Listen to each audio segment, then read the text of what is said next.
All right, I'm going to do a quick video just to show you how to digitally show your work. If that's something that you've struggled with, here's what I would do. So again, the same problem that is listed as the one I worked out for you on your the beginning of the ChemQuest. For this one, again, if we're trying to get through it and we want to know, hey, what is it that we have? What is it that we're working with? I would just do some, okay, I'm starting with do some copy pasting just to get our work. Oop, that's not what we want. We want CA. Maybe put it in a different color,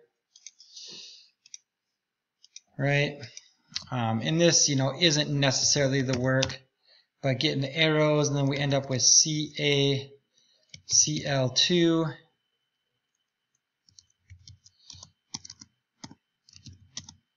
Geez, what the heck? Plus NH2O. All right.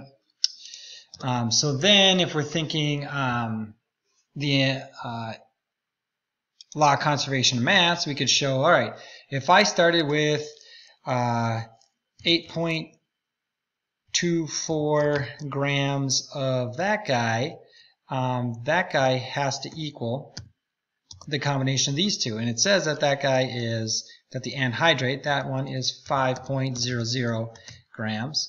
So that means my unknown water has to be the difference in those two, which we can show as the 3.24. I think we can all assume that we can do that in our head, but showing that is pretty good. So how do I show the rest of it? All right. So the way I like to do it is I like to write what it is I'm working with first, right? And just to keep track of it, just as we would on a piece of paper. So I have 5.00 grams of CaCl2. Right? It might seem a little redundant to do that, and it might be, but it's not hard to do. You can copy paste or whatever. And then what I'm going to use is I'm going to, and again, we've done this before, insert equation. We're going to be doing these digitally. So I'm going to put my 1 mole on top. And again, it doesn't hurt for you to work these out prior to doing this on paper. And then, putting them in here. That's fine. I'm not worried about the subscripts. And then placing in the calcium chloride, which we calculate via the periodic table, which I get to be 111.1 grams of my CaCl2. All right, so that guy's good. At this point, we can press equals. That's probably what I would do. Don't try to continue in the ratio when you don't need it.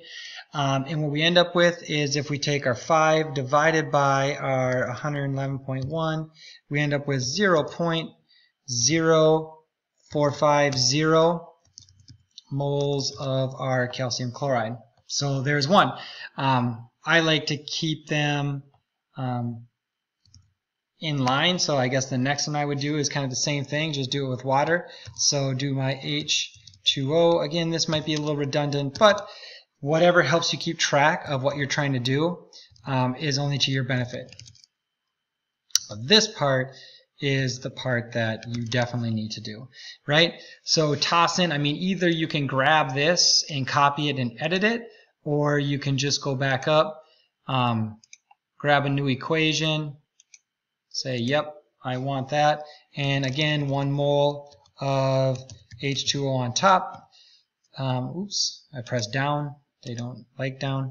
Got to go over. And then 18.02 grams H2O on the bottom, right? I guess we probably should put our multiply signs out here because that is what we're doing. Good, good. Out here, press equals, and we take our 3.24 divided by our 18.02, and we come up with 0.180 after we round it, moles, mole, H2O.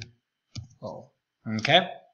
Now again, what we do is we take those numbers and we divide them by the lowest number. So we could just continue on over here or write it lower. I guess maybe what I would do is copy that. You know, you could call this step 2 or just tab over and use another ratio. So put in your new equation, new ratio of that guy in the top divided by whichever number is the smallest. In this case, that number is the smallest, so just put 0.0450. Don't include the units or the number, the units or the compound, because that doesn't matter.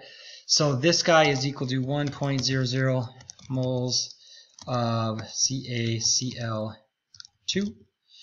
And then over here we have, maybe I'll tab over so it's under, I'm going to insert a new equation again. Get back up to my, there we go, and take my answer, copy that, paste it in above, right? Take that guy, copy it, paste it below, showing your work, again, not too bad, equals, and then I'm going to take my 0.180 divided by my 0.045, and I get exactly, no decimals, moles of H2O. Okay, so that's a quick way to show your work if you have to digitally. And again, you could copy paste, fill it in, and then my final answer would be CaCl2, CaCl2, and then you can write yeah, see, this is the part where, you know, if we just want to write a times in there instead of the dot, or, you know, something like that. There is a button that you can get in the new, if you put in equation. I wouldn't expect you to go look for this every time. Where is it? It's right there. But once you do it once, it's always there, or you can just grab one of mine. I guess we could have just grabbed that guy, copy, paste it too. And then we can just write 4H2O. There we go. Final answer. Hopefully that helps. Take a look at it. Again, once you get comfortable with it, then it's pretty easy. Obviously, if you want to still do it on paper and submit your answers, put them in here, that's fine. But also remember that you'll have to be doing something similar on questions for your quizzes, so just make sure that you're able to do that. All right, have fun.